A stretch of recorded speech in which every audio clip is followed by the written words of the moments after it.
with Hannah Becker. Today's conversation promises to be an insightful one with a remarkable guest. Whether you're joining us for the first time or you're a regular listener, we're so glad you're here. Our goal is to bring you closer to the innovative leaders and thinkers shaping our future. And today, I'm thrilled to welcome General Michael Ferriter. General Ferriter is a charismatic executive, inspiring speaker, and consultant with extensive experience leading organizations through transformations, crisis, and developing startups. He's spoken on the TEDx stage, multiple podcasts, and to audiences with countless C-suite executives. He's especially gifted in leader development and team building. Most recently, Mike was the founding president and CEO of the National Veterans Memorial Museum, designated to honor veterans from all eras of service. As the founding CEO, he developed and led a cohesive team that opened doors in 2018. During the pandemic, Mike kept the museum open and continued to serve veterans, creating virtual and online experiences and programs which reached millions of Americans in a time of uncertainty. Post-pandemic, in addition to running day-to-day operations, he developed in-person and virtual programs for wellness and community outreach that impacted countless veterans' lives. As a nonprofit, Mike raised over $33 million in fundraising for NVMM. Mike served 35 years in the U.S. Army as a Special Operations and Ranger Infantry Officer, commanding soldiers, sailors, airmen, Marines, and international security forces at the tactical, operational, and strategic levels. He completed 3 combat deployments in Iraq as a general officer and 1 in Somalia with Task Force Ranger in 1993. He parachuted with paratroopers and Rangers more than 200 times. In his last role with the Army, Mike led the worldwide enterprise of all Army bases around the world. He led 75 Army installations in 17 time zones, comprised of a 75,000-person workforce while managing a $12 billion budget. Through his strategic leadership, he successfully cut costs, saving nearly $3 billion through business transformation and a focus on customer service. He currently consults and serves on board of advisors in telecommunications, construction, public safety, and health and defense industries. He has always been passionate about serving the United States, veterans, military families, and families of the fallen. Well, welcome to Tipping Spears. Thank you, Hannah. That sounds very nice. I appreciate you reading that. And I think it's just the case if we're able to help people, then we probably should. And I've been put in many positions where Margie and I could help, and so we do. That's good advice. So can you start us off today by telling us where your story begins? Wow. Well, my story begins, I would tell most people that I grew up in an Army family. My dad was a World War II veteran, and he served in the Pacific, was put in for a Medal of Honor and received a Distinguished Service Cross.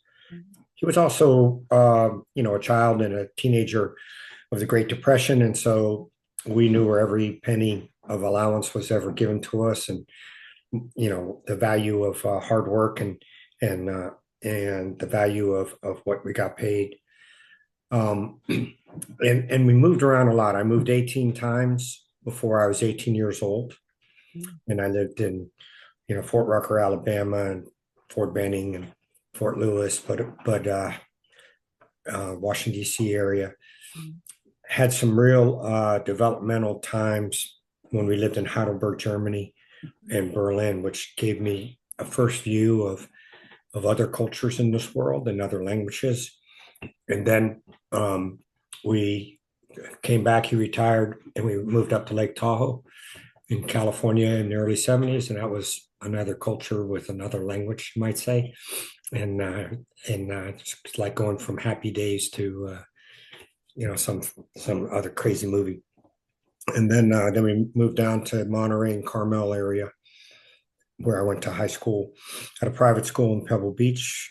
And then my dad and his former boss, who was then the president of the Citadel in Charleston, schemed to get this kid with shoulder-length hair who's running the beach and hanging out and surfing to get serious. And so I went to a military school in Charleston. I found it to be awesome and delightful and a real good connection for me. And that led to an Army commissioning and a life of service from 79 to 2014. And then a retirement and looking for places where we could make the next impact on the lives of others. So what first sparked your interest in, turning the military into a career? I know you commissioned there through the Citadel. You had this family legacy of service. Was there anything in particular that really, inspired you to make that commitment? I think many of the kids that are Army brats or service brats, they get to see their parents who hang out with men and women of character. Mm-hmm. And often they get to see their parents who are living a life where they feel that they're making a difference, that service matters, that being a leader of men and women, of having a clear mission, having standards within your home. I mean, the best high schools in the world are Department of Defense or high schools on a military base, because the parents are involved and the teachers combined with the parents deliver quality education. So it starts there, because a lot of people will say, well, is the military family business? And I say it is, just like there are lawyer families and teaching families and police families. But a lot of people mistake that family business in the military is that the child is compelled by dad, you got to serve. And it's not the case. About 99% of anyone that I know that grew up in a military family, it's more the case of what I stated at first, that, hey, this looks pretty cool. And, maybe I'll give it a try. In my case, you add to Vietnam was going on in 68 to 72. We were in Berlin. And in Europe, they had essentially professional sports. And so every base had a full pads football team, full above the rim, amazing basketball and fast pitch, hardball, baseball. And many of the guys who were drafted would find their way to Europe. And in lieu of playing Division I college sports, they played sports in Europe. And I would meet these guys when I was 14 or 13, and they were 18 or 19. And I would say, what do you do? They say, I play baseball. And I'm playing Little League baseball at the time. And I'm like, really? And how often do you work? He said, never. I play baseball or I transition. I'm really good to the football team. So I thought, why don't I join the Army and play baseball and basketball? And those who ever served with me would tell you probably that's what I did. And so, but I saw the full picture of military life, and that it isn't dreary, and it's real. And but you can have a family. We have 4 awesome kids. They're all grown. We have 8 awesome grandkids. 3 of mine served in the Army. Dan and Patty, lieutenant colonels, served in the Ranger Regiment, as did I. Mary Whitney served in the 82nd as a little paratrooper and Signal Corps and PAO. And Megan served by way of the Smithsonian, which later will tell you, when I opened the museum, she said, I finally have a reputable job now. But so that's what got me there. And then I actually took the scholarship. My best friend from California, I told him, yeah, I have to pay back 4 years. And at about 16, he said, how many years you have to pay back? And he said, I think you got rooked. And I said, no, I'm doing it now because I love it. It's always interesting to hear how folks kind of made the commitment. Was there a particular event or person that served as a catalyst for your career? Wow. I like to say that winners leave clues, Hannah. And so often it's a chain of people who reveal the same sort of clue, same sort of leadership style that help you to grow and develop. And, it begins, my mom and my dad were really awesome. And, my dad was this stern, World War II and Korea and Vietnam era officer. And he went to officer candidate school. And so we would roll our socks with a smile facing up and answer the phone. Colonel Ferriter's quarters, Mikey speaking, this line is unsecured. and those kind of things. And my mom was really thoughtful and the way she raised all five of us. Um, but handed over from, I was telling someone this past week, Coach Grunewald in Berlin, fifth and sixth grade, to Coach Randy Smith in Berlin, seventh and eighth grade, to Coach Velasquez in Truckee, California, Lake Tahoe, in ninth and 10th grade, and then Coach Downham, 9, 10, 11, and then, Coach Chris Martin and also Wally Goodwin at Stevenson School. So in that, it was just sort of the same themes and make a commitment, do your preparation before game day. You don't have to be the best, just be your best. Wally Goodwin left my high school and went to Stanford, and then he coached at Stanford in golf, a young man named Tiger Woods. And so maybe if I had played golf under Wally, my life would have been different. But so that, that's the way I look at it. I think that the amazing leaders are all around us, and those who are smart enough or able to view your podcast and go back and just listen, you'll get the common themes from men and women I know and men and women I don't know, because they work. If your idea is to accomplish a lot, but never forget the people who are doing it for you and with you, then I think you're going to be okay. So I wouldn't say there's an iconic guy. There was an Air Force major named James T. Tomes, and where we were allowed to at the Citadel write someone up for demerits, he was my tack, and he would never allow us to write anyone up. He said, "Find a way. This is a communication problem." I said, "No, he needs a haircut. He needs a shave in the morning. There's something you need to talk to that guy." He just would always send me back. And then in business, when it comes to negotiations, I think I learned a lot from James Taylor Tomes, that, be a good listener, figure it out, see where their values are, what's important to them, and find a way to motivate and lead them. So from hard guys like, Coach Smith and Coach Grunewald, and, to easy California long-haired guys. Chris Martin was 1 year out of Stanford. He's 2 years older than I was, to the military leaders, of which I could name another half dozen to a dozen. Yeah. So every journey has its hurdles. Can you tell us what some of the biggest obstacles were that you faced in your career and how you overcame them? Very interesting question. I like it. Behind me somewhere, there's a 3-starred banner, and it says "Reject their rejection." And I learned along the way, and I came out of Iraq, where we were working as the Advise and Training Command, and I was the 3-star, and we had to bring the Iraqis along, and my guys would come in and say, they said no, and I would say, just reject their rejection, get used to it. And so I applied to so I didn't start in every sport. I made the team, and that was a big deal, and we were moving all the time, so we were always the new guy, and sort of like on Remember the Titans, little blonde-haired guy shows up, and his dad says, "You really want to give him a tryout?" Well, we already got it. So military kids are in that position all the time, to the point that Margie learned to advance by 9 months our next assignment, carry our kids to the next assignment for soccer tryouts, so they wouldn't arrive. But I was always maybe shooting behind the duck or coming on, and so that taught me kind of to persevere or don't want to overstate it. That taught me, like, you're going to have to work hard.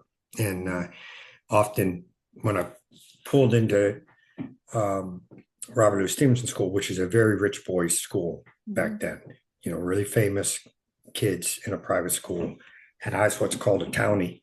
We lived downtown, and I was an Army guy's kid, and I pulled my '67 Ford LTD among Lamborghinis and Corvettes and Porsches. And some guy said, "Hey, the hired help parks behind the gym." And I said, "Well, I'm not hired help, and I hope you're not the second baseman, because I came to take your job," which I did. So you have to set your goals, and then the biggest thing is when you quit, it's over. when you quit on yourself, it's over. So you got to find a way. You got to keep going. When you quit on your team, it's over. When you quit on your military team, it's over. When you quit on fighting for the privates, they don't have a chance. So that was the biggest lesson. And then, I applied to West Point. I went to the Citadel.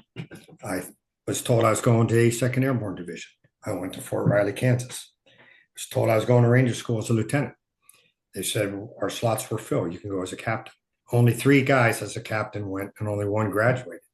I was told that I had to go to recruiting command. And I told them, I can't understand. This phone is all jacked up. Can you call me back next week? And I called the Ranger Battalion and said, I want to serve. And they said, well, you're too late. Should have called 6 months ago. And I said, well, keep my name on the table. And my friend, Bernie Champeau, was the guy at the other end of the line. We weren't friends at that point, and we've been lifelong friends. He called me 2 days later. A guy quit. Can you be down here? And so I rolled down there. I keep the door open, counter offer, find a way to tell them why you'll make a difference for them. Then everyone went to Desert Shield, Desert Storm, and we were left behind. So it's like, God, if you don't carry a beeper, you're going to miss a war. They're only 24 hours these days. And I was in Ranger School during Grenada. I thought, geez, I'm the peace officer. If you want to stay safe, hang out with me. And then when I was in CGSC, everyone said they've already picked the guys going back to the Ranger Regiment. And I went in, and General Kernan was there, his colonel, regimental commander. And he said, Mike, I'm so glad to see you. I heard you were going to the 101st. I said, sir, I want to go to the regiment. And he said, well, I'm glad you walked in, because you were on top of my list for the guys. And it was Joe Votel and Tom Maffey and me, and who got back. So if you accept someone else putting the obstacle in front of you, then you're maybe accepting defeat or whatever. But if you say, no, I'm just going to use that as a stepping stone, and then I was supposed to I commanded the Ranger Battalion and thought I could get the Ranger Regiment. I got the 11th Regiment, the School Brigade. Devastating, because, look who you're talking to, it's me. But the Lord puts us, where we're supposed to be. The Lord could be your assignment officer, I believe, and you should believe, you all out there. And so then, because of that, I later invented Army combatives. And I think we changed the Army with Matt Larson and me and Troy Thomas in that regard, and then no one gets promoted to general out of TRADOC in the 11th Regiment. But if you don't quit, you got a chance, and then to the 82nd as a 1-star, and then commanding Benning, and then Iraq, transforming Iraq, and then running all the Army bases. So there were plenty of chances. A friend of mine said, you've had a golden silver spoon in your mouth. And I said, well, maybe from your perspective. But, there are a lot of evenings where Morgan and I sat at a table and thought, okay, is this it? And so then the biggest lesson is, don't look to achieve something. It's the life that you live, and how, again, I've said it twice, maybe, you're going to enter the Army with, your faith in your family, or you'll get a family along the way, and your friends and your integrity. And you should leave with the same. And if that means you leave as a first lieutenant, go. Never compromise that. Or if you leave as a lieutenant general, go. Never compromise that. So that's a long answer, but that's the way I see it is, there's always going to be something that seems like it's not going to work. And then you got to work around it. And most of the time, if what you believe in is correct, you're going to win. That's good advice. So you served in Somalia and completed 3 tours in Iraq across different phases of the war. Can you tell us kind of what those combat experiences taught you about war fighting and leadership? Yeah. The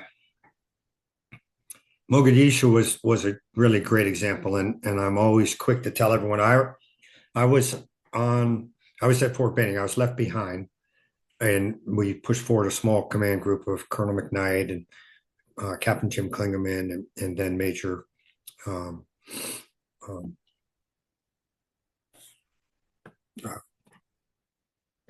Craig Nixon, and then the company, Bravo Company, and it was really hurtful that I trained all that time as the battalion S3 and didn't get to go. But the colonel needed me back because there was kind of a rogue other field grade and he didn't trust him. Mm-hmm. And so I stayed back, and then I brought Alpha Company forward. But 2 months prior, we went to Thailand, and Bravo Company specifically had a deployment for training, and they fired a million bazillion bullets into that jungles. And they live fired and live fired and live fired. And that resulted in just the most highly trained Ranger company being selected. We sat on a cot in Texas and at Fort Bliss, and we said, we got to pick one company, you know, and because of the First Sergeant Harris and the platoon sergeants and Watson and Hardy and all them, and then Matt Eversman, they were Strucker, they were all so good that we said, it's got to be Bravo. I think any other company, any other rifle company in the Army would have likely been destroyed to the man on October 3rd. So the training that we did was that big lesson learned. And then the fighting in the streets occurred, and then the next day I showed up. And so I never want to be involved in taking credit for what they did.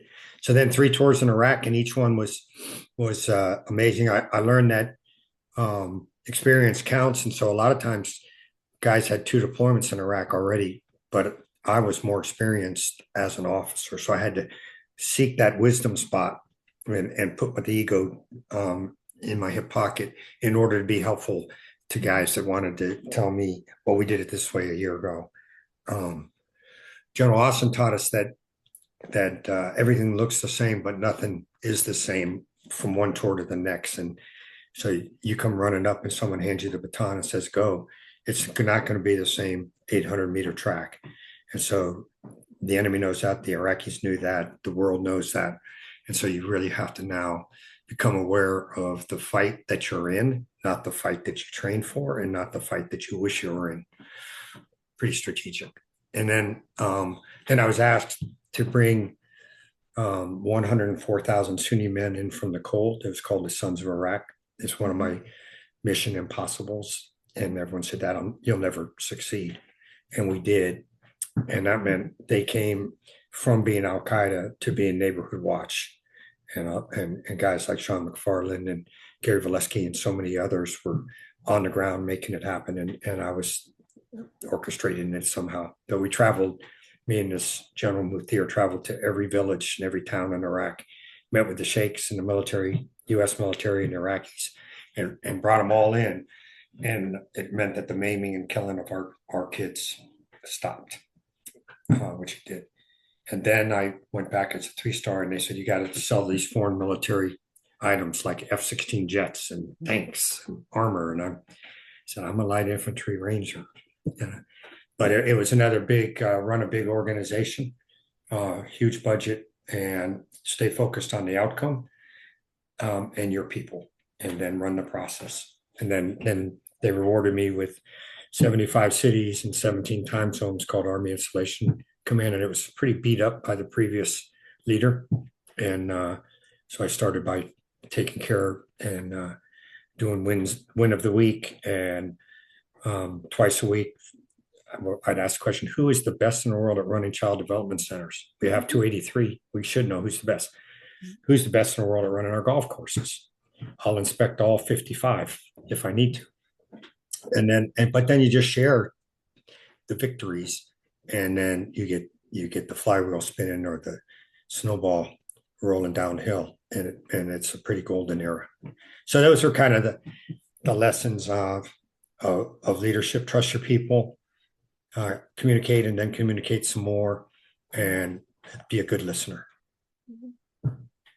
So the future of warfare is, becoming increasingly complex, multiple domains involved. What key capabilities do you believe, we should be prioritizing today? I think as I look at and hear about all this, Hannah, the human domain is always going to be the most important. Mm-hmm. And then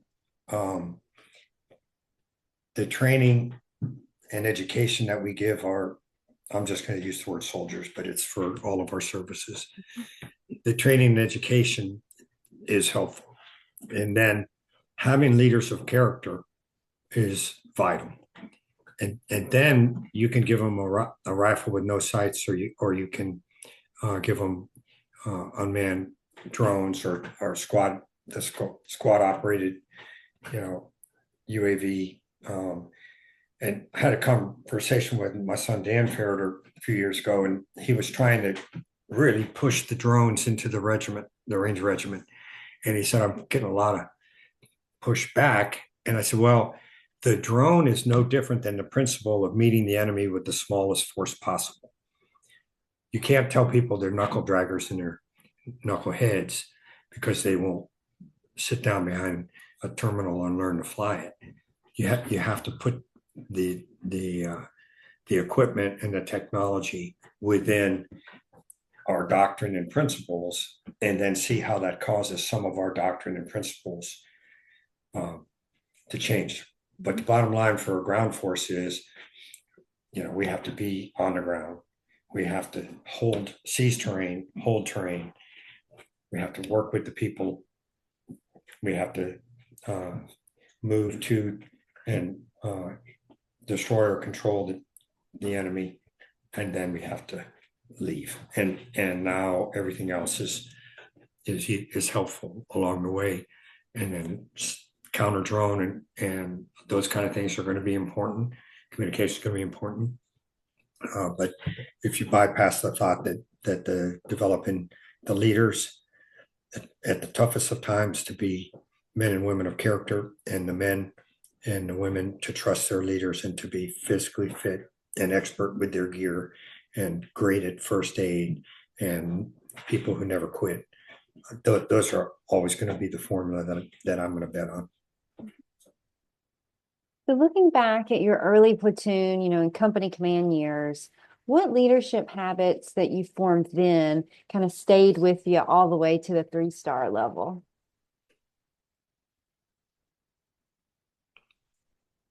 Well, I was very fortunate. I my platoon time was at Fort Riley, and I was a mortar platoon leader, and then the truck or support platoon leader of a mechanized outfit, which is, many would say, especially back then, is where careers go to die. And sort of on the same theme, I had 17 trucks and 12 drivers. And so I went to the battalion executive officer. I said, hey, Major Small, I got more trucks than I got drivers. He said, oh, well. So I put the word out, I'll take anyone. I'll take any soldier. And when they showed up, they were, they all been in trouble. And we had different things back then. We had CCF, which was some kind of confinement facility where they would go and get beat up. And, it was like a gulag. So they were coming out of there. But I let every one of them paint their name on their windshield, name their truck, paint it on the doors, and make every one of them really important towards the mission. And we had a saying, we may not be the pride, but without us, the pride don't ride. And so it taught me that, if we were not in the field, Margie's date with me, my first 2 years and 3 years, was Friday night, going to Junction City's jail and picking up my soldier. Didn't matter, every Friday. And we had a big black lab mix named Kelly, and he would sit in the back seat of the CJ5, and the soldier would sit next to him, and the dog's growling at him. And I tell Margie, keep your seatbelt on. I'm going in to get, Vasquez or whoever. But that was the Army then. There was no drug and alcohol program. There was no urinalysis. So First Sergeant would say things like, don't smoke dope in the barracks. And I'd say, First Sergeant, don't say that. How about, let's say, don't smoke dope. So I learned to find the best of them, learn to train them, learn to get them out of jail, and all that kind of stuff. And then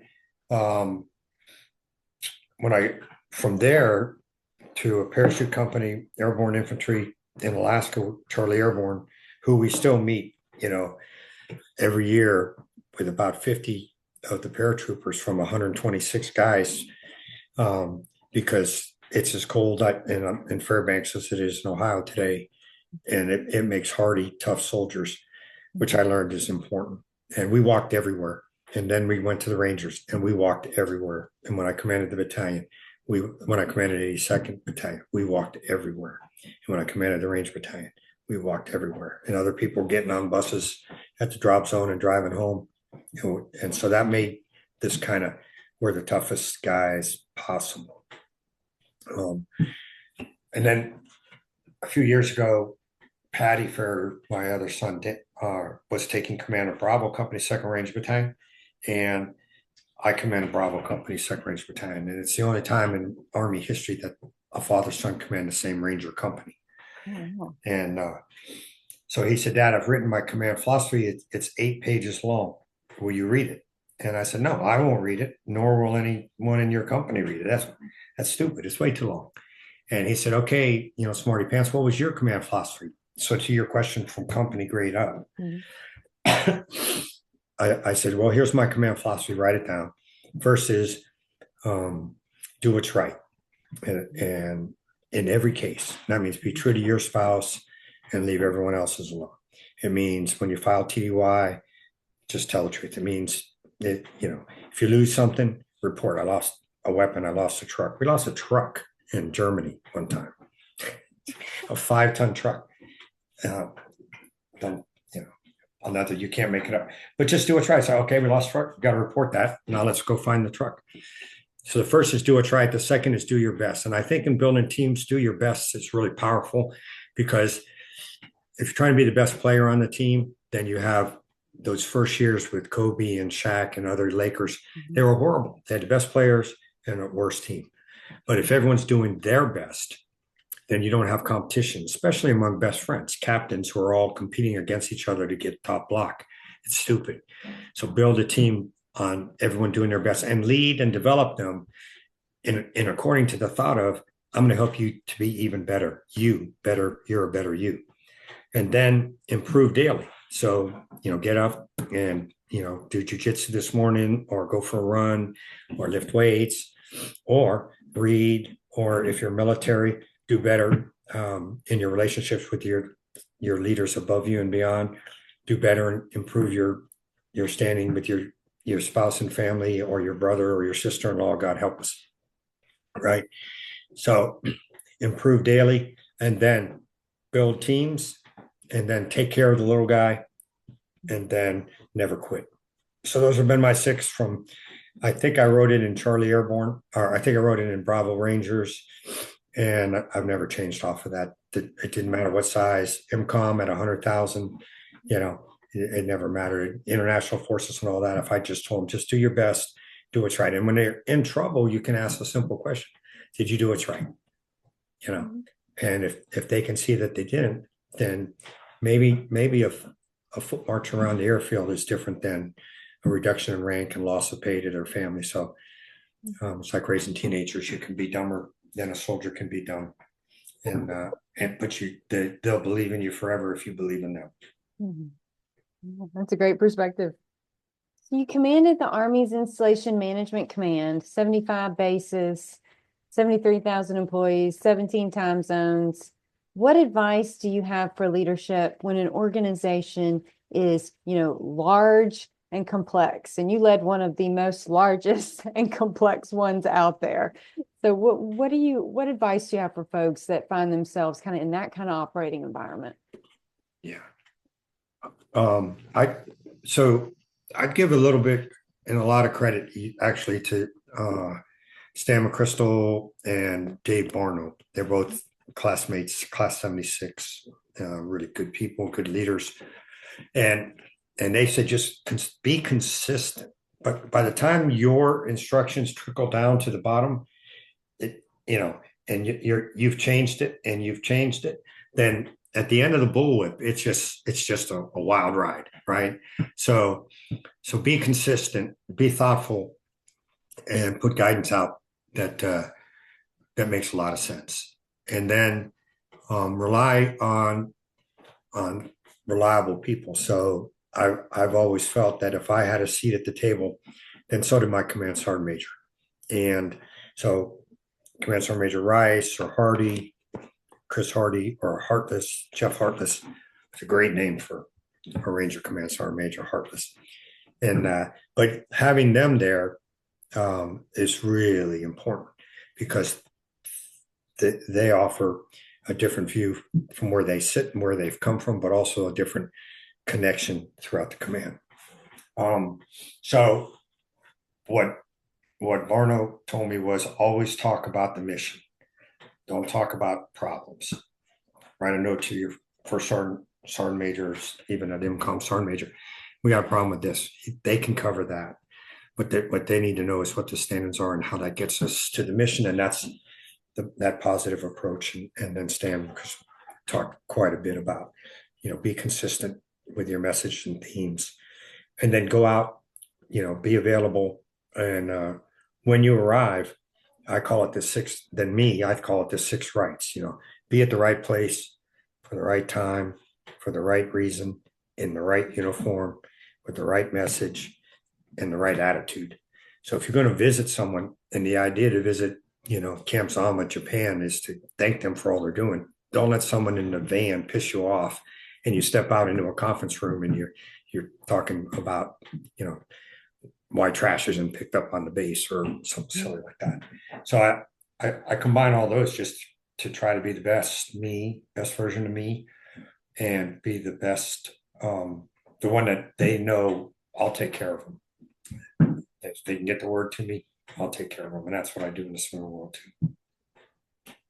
So after retiring from the military, you became founding president and CEO of the National Veterans Memorial and Museum. Can you tell us about the museum, how it came about, which is fairly recently, and what compelled you to take on that mission? Yeah, when we retired, Margie and I went to Washington State. We went to the other Washington. We did not want to stick around and be a 3-star working for one of the defense giants, waiting for older 3-stars to fade away and bump up and all that kind of stuff. And so also Margie's mother, dad, and 4 of the sisters lived in and around the Washington State and Oregon area. So I told Margie, I've moved you around, and take you home to your mom and dad and your sisters. And when you're sick and tired of your mom and your dad and your sisters, we'll go somewhere else. So about the 3rd year, we moved back to Fort Benning, and then the phone rang, and a woman from Corn Ferry named Jane said, word on the street is that you really like to help veterans out, and your name keeps popping up, and we're about to open a new National Veterans Memorial Museum, and would you like to interview? And I told her, it sounds intriguing.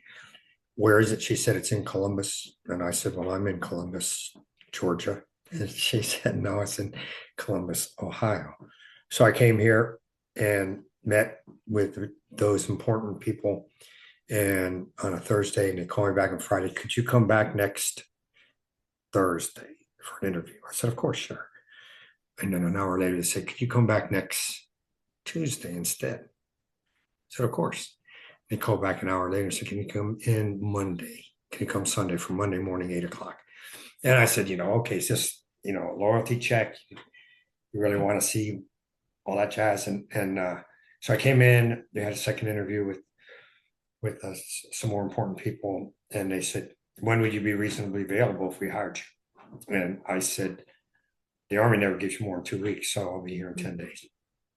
And so I arrived on June 14th of 2018, and they said, good, because you have about 100 days before grand opening, and you're the only person we've hired, so you have to hire your entire staff, build your entire business, because General Colin Powell is going to be on a stage right out in front of that museum. And so they gave me a full operating, nuclear submarine. Everything was working, and with no crew. So that was great. I start up, here we go again, transformation, here we go again. So we made it happen.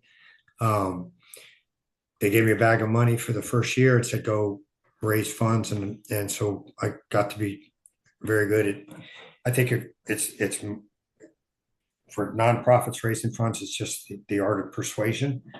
And then in our case, I felt we could build programs for our veterans, whether it's sip and paint or book clubs or Brazilian Jiu-Jitsu downstairs or 5Ks or, partnering with CrossFit or, you name it.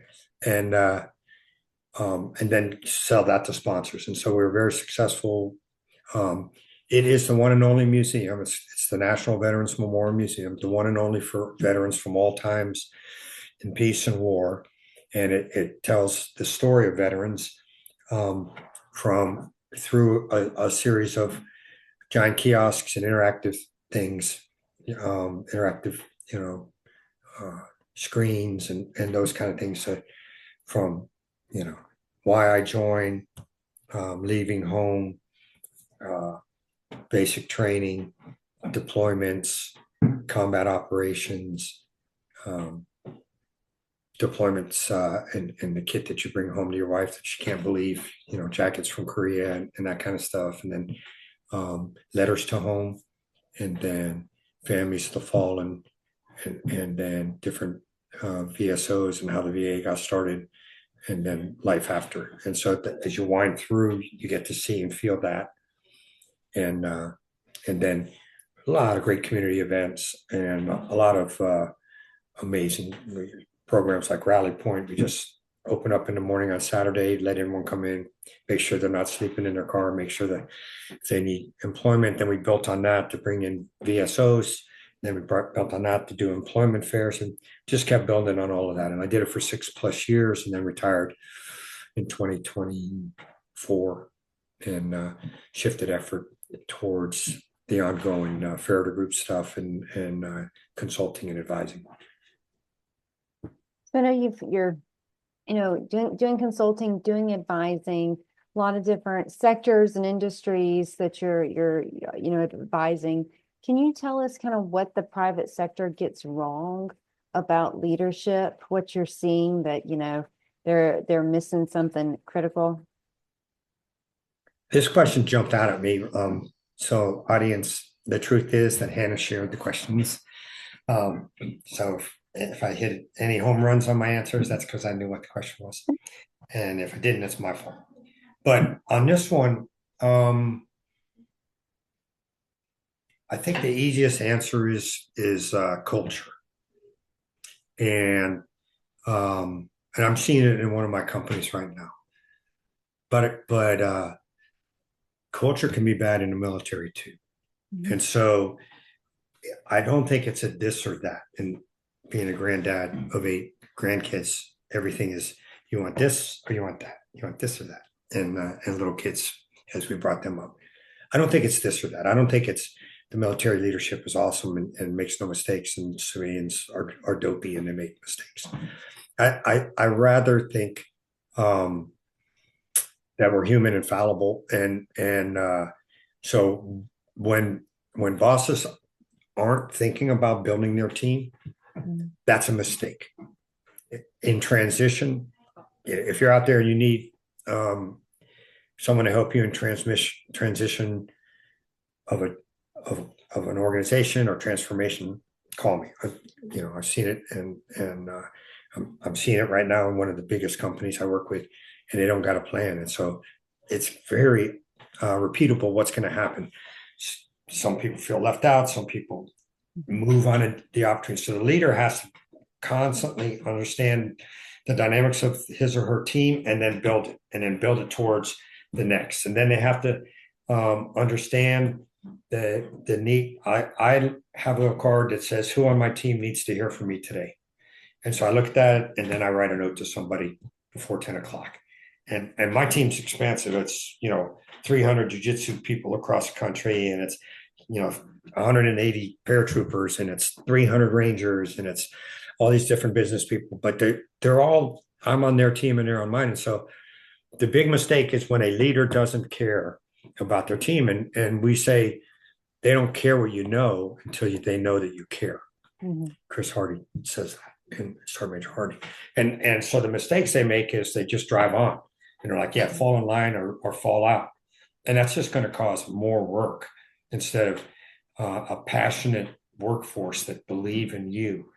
And so whether you're in the military or not, if you're not building a team that believes in why we're doing it and that you will never let them down, and you show that by the way you live every single day, then you're going to fall short, and your team will.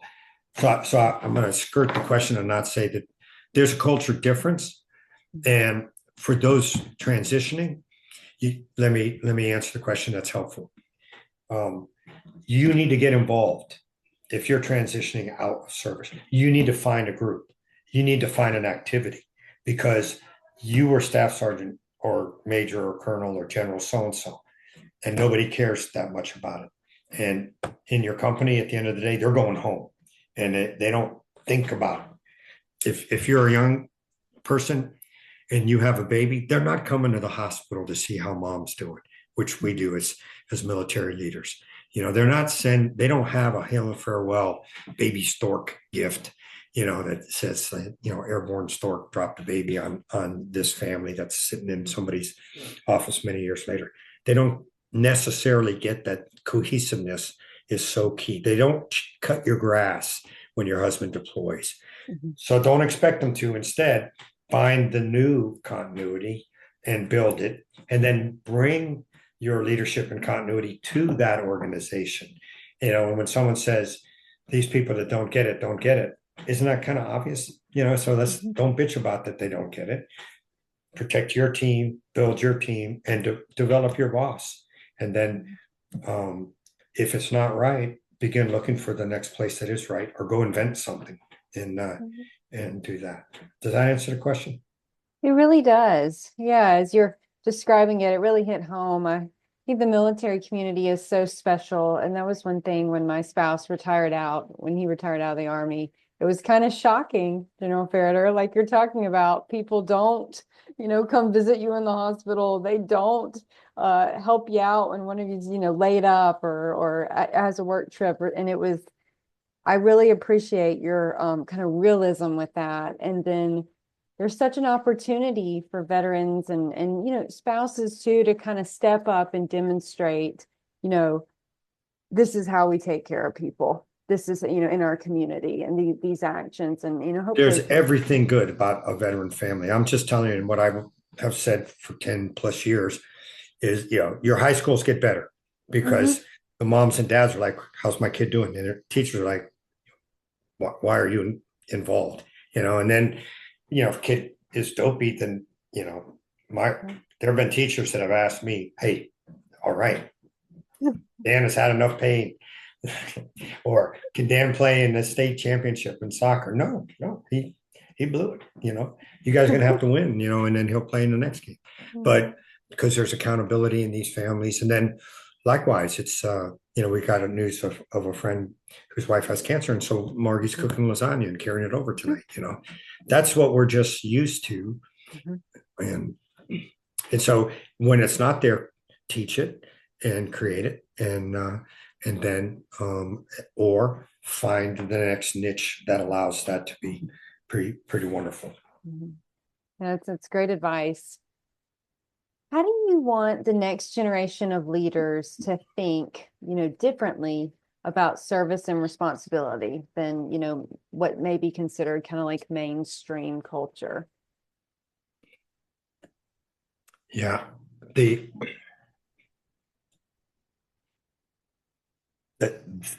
situation will be, because of AI and because of the ubiquitous, which is a really big word for an infantry guy to use, but because of the all around ability to see things,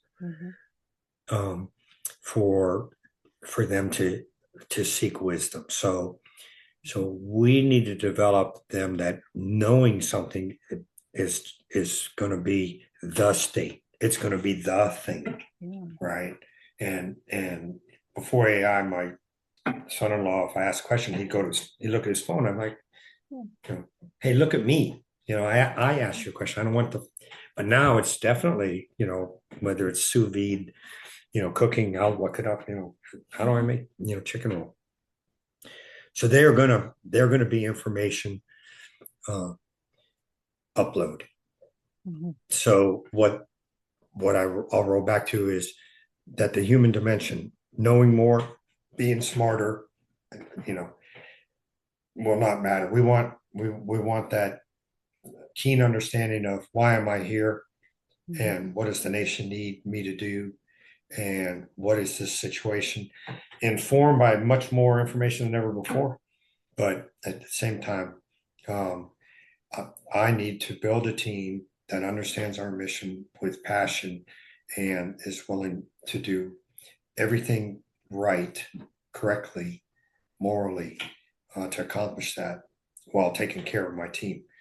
And I don't think that's going to change no matter what. And so, we joke about it and you've heard it, the last really challenging and difficult Ranger School class was the one that you went to. All the others are easy since. And the last great group of soldiers were the ones that when you were at company level, and now all these are a bunch of generation, this, that, and the other. It's not true. They just need to be led. And if their start point's different, then you need to get them, you need to make up the difference and then teach them to where they get to a start point that allows the common side of being a person of service, a soldier of service. And they'll follow, they'll get there. Yeah. I like how you kind of hit on the AI component because I think that's at the forefront of everyone's mind, this disruption. And as you were talking, I was thinking about how, you know, it's not just knowing facts. It's not just knowing information that's useful. It's having kind of the wisdom to figure out in just information, just inundated environment. Like, what do you act on? How do you act? And then, how do you revise course when that action was not, didn't yield the Yeah. outcome? And I think you really hit the nail on the head as far as, it's not just knowing stuff. It's kind of like, how are you gonna, what are you gonna do with it? Yeah. The same sort of analogy that plays pretty well is, you know, whether you go back to the days if you're doing a patrol and then Mhm. and you do a go around, or in our case we were on an airfield, uh, practicing seizing in an airfield, and you're laying on your stomach and your radio operators are laying by your hip and handing a headphone up to you, and then every couple minutes you stop and say, okay, intel guy, what do you know? Fires guy, what do you know? AC-130 guy, what do you know? Logistics guy, what do you know? Maneuver S3, what do you know? And regain that common picture. And I think that sort of sharing of information rather than hoarding of information, a culture of need to share rather than a culture of need to know, or in some cases, some senior generals are, I know, and I'm not going to share it with you because when I know it, I'm more powerful than you are. Mhm. And so that's this whole discussion on building teams and culture. So a need to share, and then a trust that if I share good news, I get a pat on the back. And if I share bad news, it's okay. I have to still share the news. And I think that's the center. And now everything else feeds that. But if you have that core CORE, then you can, amplify and best use this new world of amazing amount of info. Yeah, it's something we could have only imagined, 10, 20 years ago. Yes. Yeah. So what are your top concerns about national security, today? What worries you the most? Um,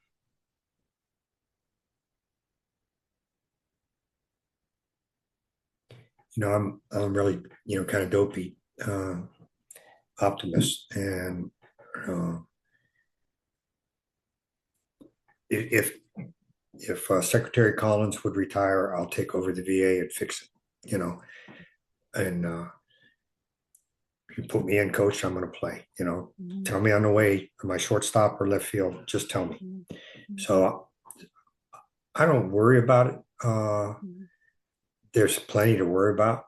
Mhm. Um, what I look at, what I currently can fix, what's the next echelon or level that I can fix, and then what's the next level where I can influence, and I will. And I think worry is a great question, Hannah, but I think worry is negative self-energy. And when we are concerned or worried about something, if we don't get out of the, no dwell time, don't stay there.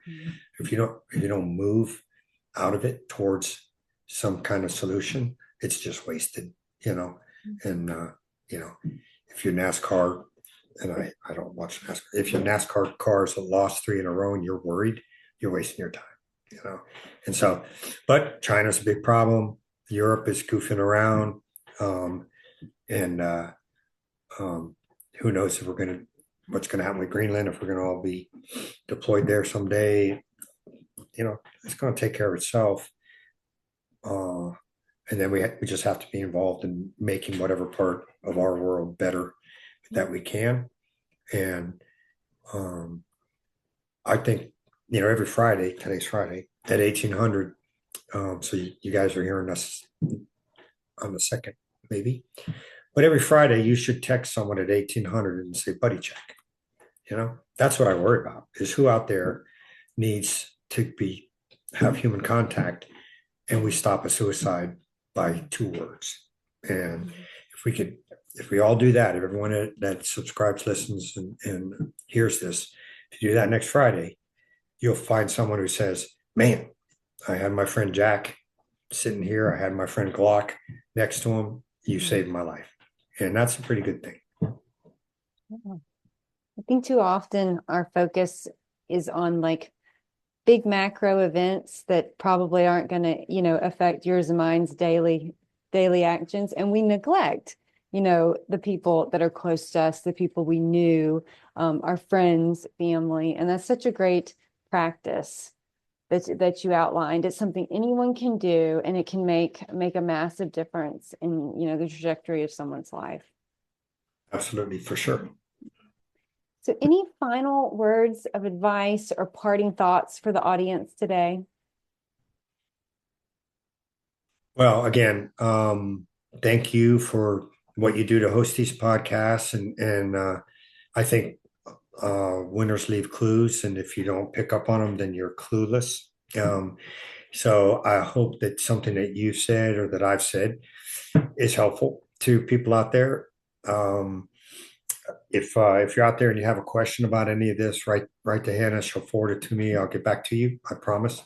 And but reach out.